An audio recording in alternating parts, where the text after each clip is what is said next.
Ever since I was a little kid, I wanted to create movies. I had a little point-and-shoot camera I borrowed from my mom, and me and my brother would make countless movies together. Everything from Lego sheriff movies to outdoor action scenes we made with Nerf guns. For my 12th birthday, I got my first ever camcorder.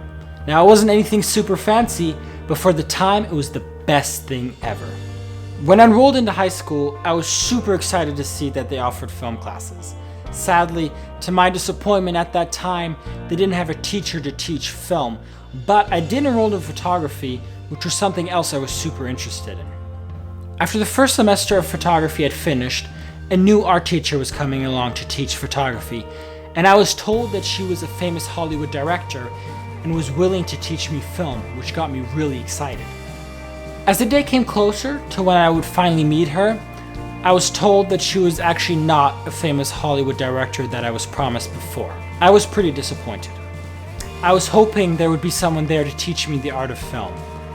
But let me tell you, I was wrong. From the first day I walked into class and met Linda, to where we are now, creating my first feature-length documentary about the teacher I was not too excited about seeing. It's been a long, amazing, and unexpected journey. I cannot thank Linda enough for all the support and things she has taught me. As you're about to see in this documentary, there is way more to Linda than her life as an art teacher. You are about to enter the crazy world of colors and artwork of Linda Lay.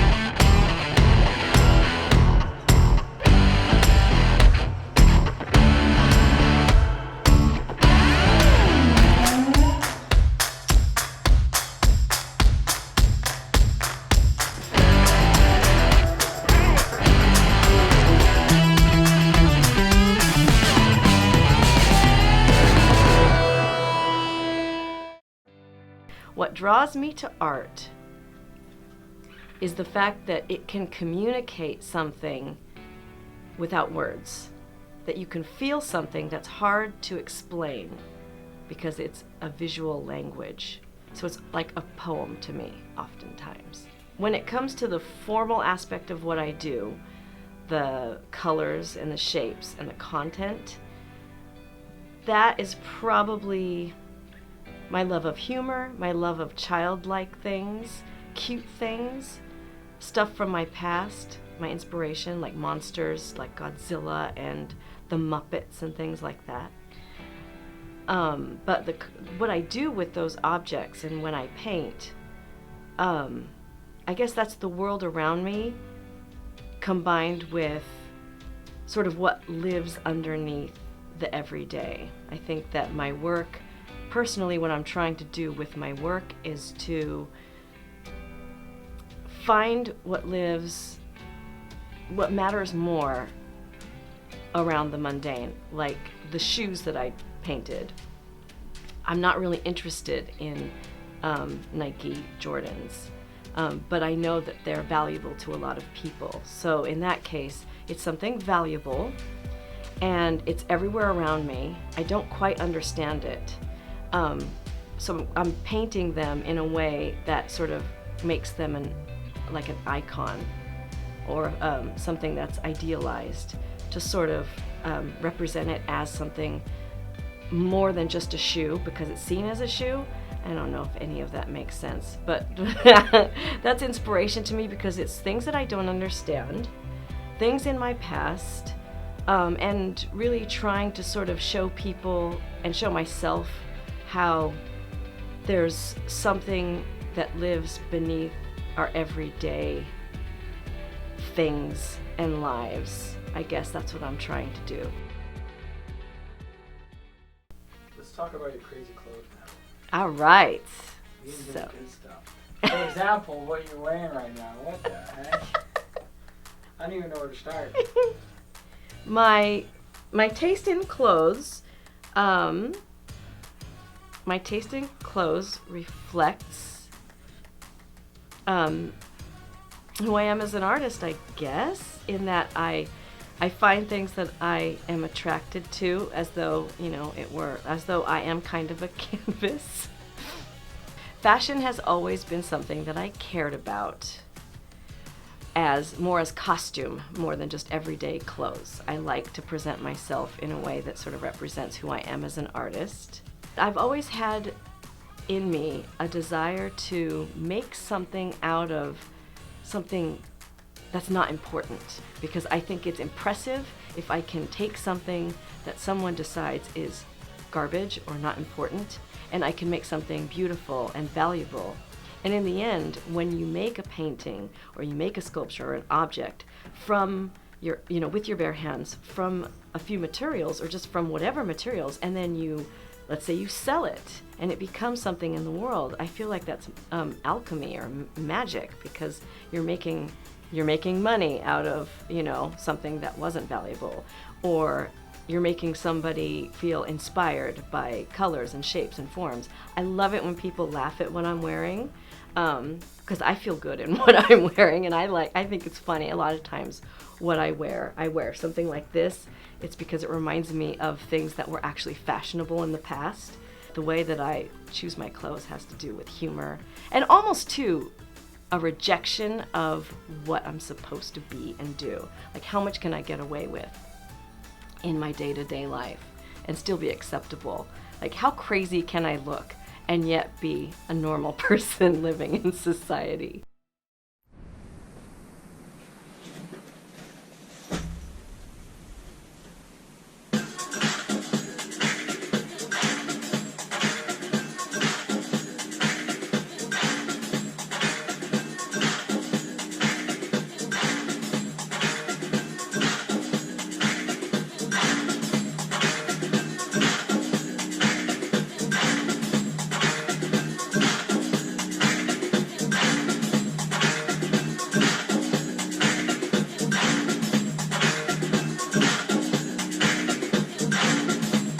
My anger dance videos, I've always danced, just dancing on my own at like when rave culture was new, even before that. My first school dance, I was in the 4th grade, and I just felt so fantastic, not dancing with people, except in a group, dancing in a group of people. And just letting loose is something that I've always enjoyed doing. It's always been a part of my life. I used to go out once a week, if not twice a week, just to it was meditation for me. I just let go. Especially when rave culture was a thing, early rave culture, this was back in the 90s, late 80s. I just found myself feeling transcended. And when I turned 35, suddenly it was inconvenient to dance. I was too tired, something changed. And I started to realize recently that, I didn't like that, and I needed to connect to it somehow. And I call them after-work anger dance videos, because I felt like I was bottling up a lot of energy and maybe anger. It was coming out as anger because I wasn't releasing anything. I want to be myself in front of the camera, and that's why I have this set that I make that's very much me, like my outfits, like my artwork. And I put on music and I just dance. It's right after work. I put down my purse, I film it, I don't look at it, I just put it up on the internet. So it's kind of like a joke, because it's like I'm an older person putting something up of myself that's in my room on the internet, which I teach teenagers, so to me it's kind of funny because it's so uncool. But I've been really excited by the response. A lot of people that are my age and older have really responded to me doing that. Like, I wish I could do that. I've heard from a few women. And a lot of times, I'm really tired and I don't even want to do it. I force myself lately, but I still do enjoy dancing.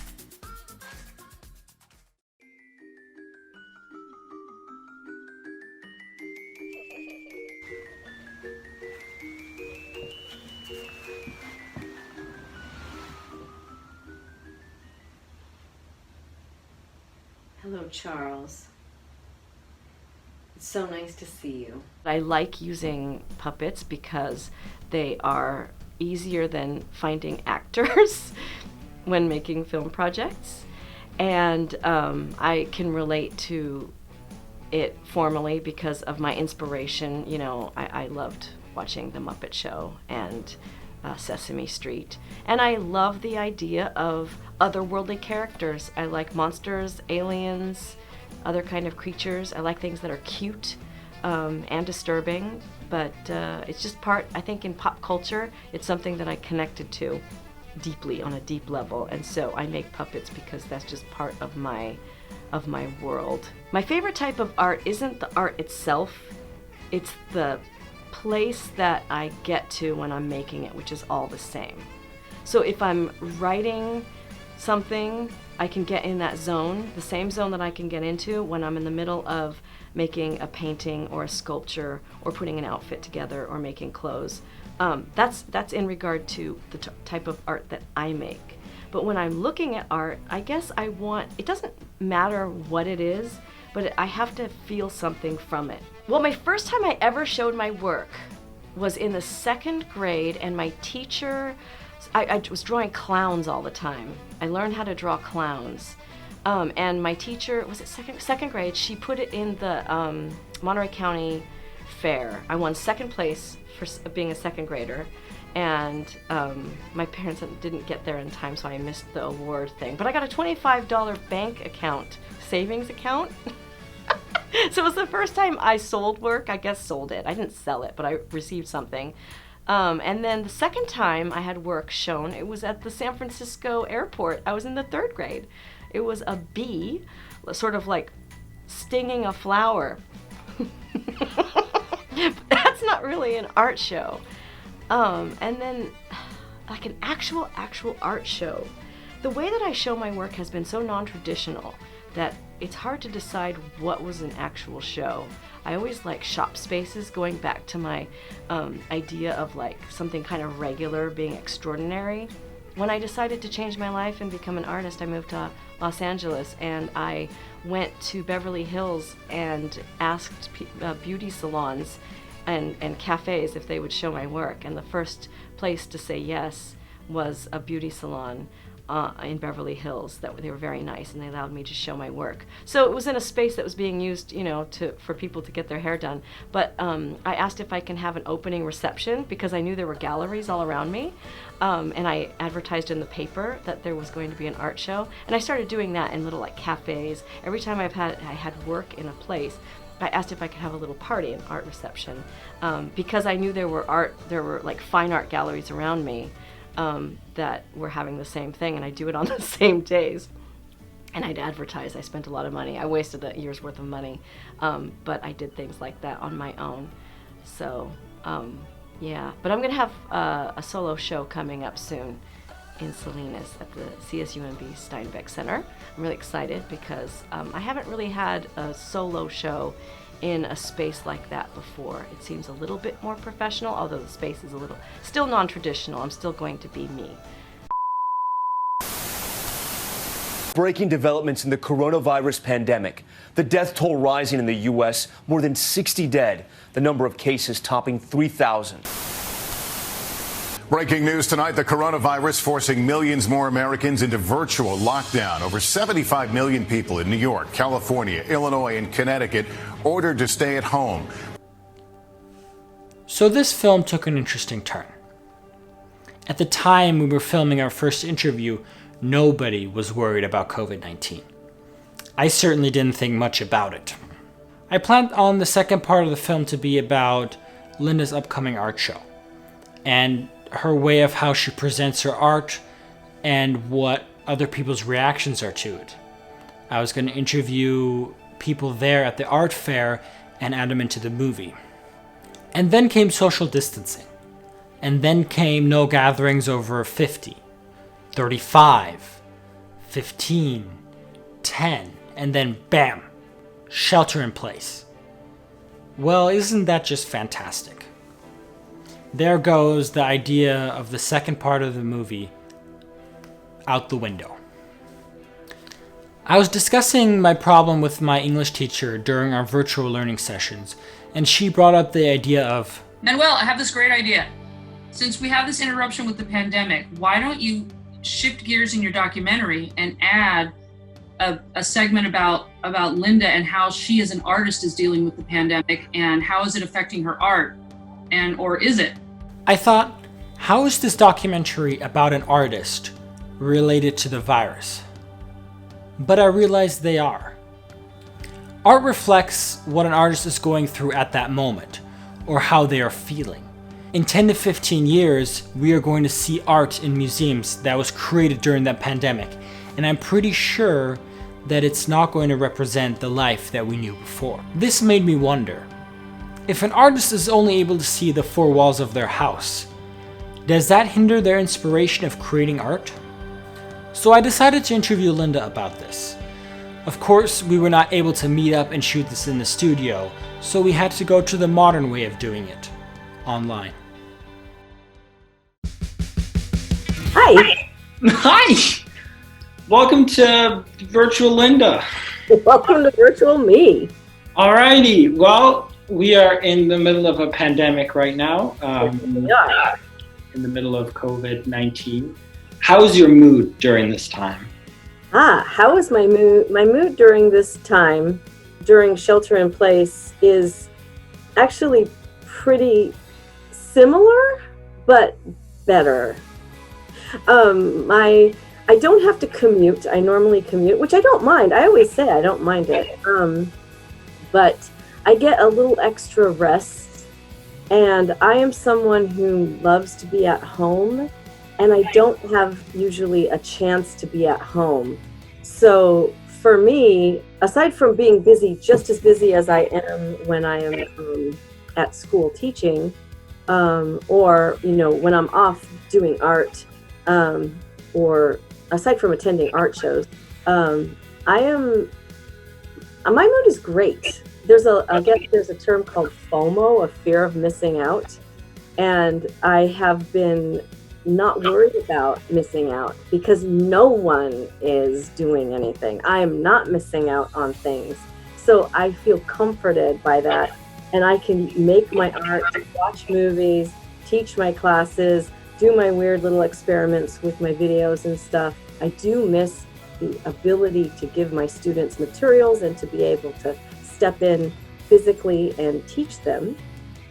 But the way that I teach is very conversational, and it's very, we stare at each other across the table, the way I have my table set up. My students making art, I'm making art. If they're working independently, I'm usually sitting back and doing my own art. The situation I have here for this nice backdrop doesn't really allow me to do too much art, but I do some art, and I give as much space. I'm getting used to giving space to students so they can do their own thing. The kind of art that I'm doing, that I've been working on, really needs me to quiet the world and to work and investigate and see what happens. Oftentimes when I make work, and really that's been sort of my New Year's resolution, my challenge has been to deal with all of the noise of life and still be able to put blinders on and focus on my artwork and do what I have to do to tune people out, which is so hard to do.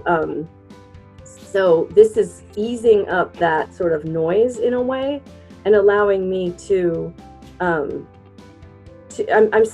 have a lot that I'm sifting right now through my artwork, a lot in the world, the artistry, the things we should be thinking about in our day-to-day lives. Like, how is it art to bake bread? Everybody's baking bread now. How is this thing that, like waking up, making your bed, doing this routine thing, how is this art? And I kind of feel like I've been seeing my life as an art project for as long as I can remember, once I decided to be a full-time artist. So I've been living that way.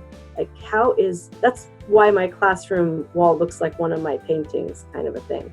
I am trying to make the everyday into something artistic, or to be investigated through the lens, like the distance of an art piece. So I think that's happening, where people are investigating, why do they do the art that they do? What is it supposed to say? What is it supposed to communicate? What questions might they be asking? What matters to them? does it even matter the kind of art that they're making? So I think there's a lot going on with art making and artists right now. I wish I could go travel time and tell you how it's going to play out. I think just like any art movement, we really don't know, but we already are and have been in such a place of transformation in regard to technology and how like art is art. We're always, holding the phone, and I'm always taking videos. Everybody's integrating kind of art, and look, even meme culture is a way to look at life through the lens of art, because we're seeing the objectivity in these mundane things. I was just asked to be a part of the Monterey County Monterey Weekly magazine. They're going to post something about artists who do a lot of stuff online, and the editor thought of me because of my art being online. And so I'm like, wow, even my art, I really like that.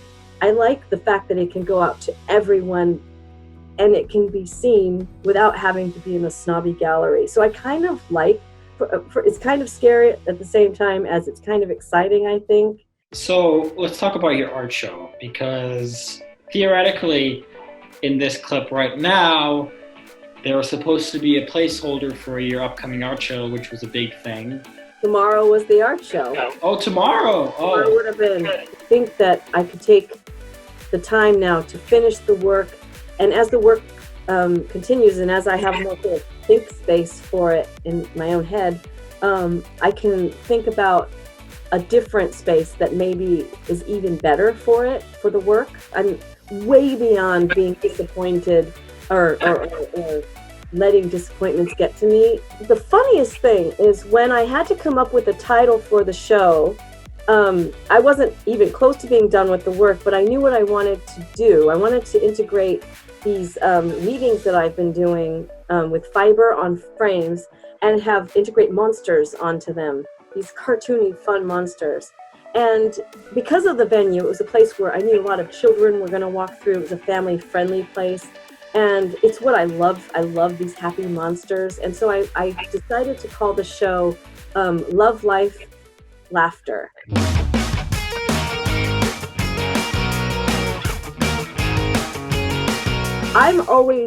The funny thing is when I start to make art, time zooms. It just zooms. And time goes by so fast.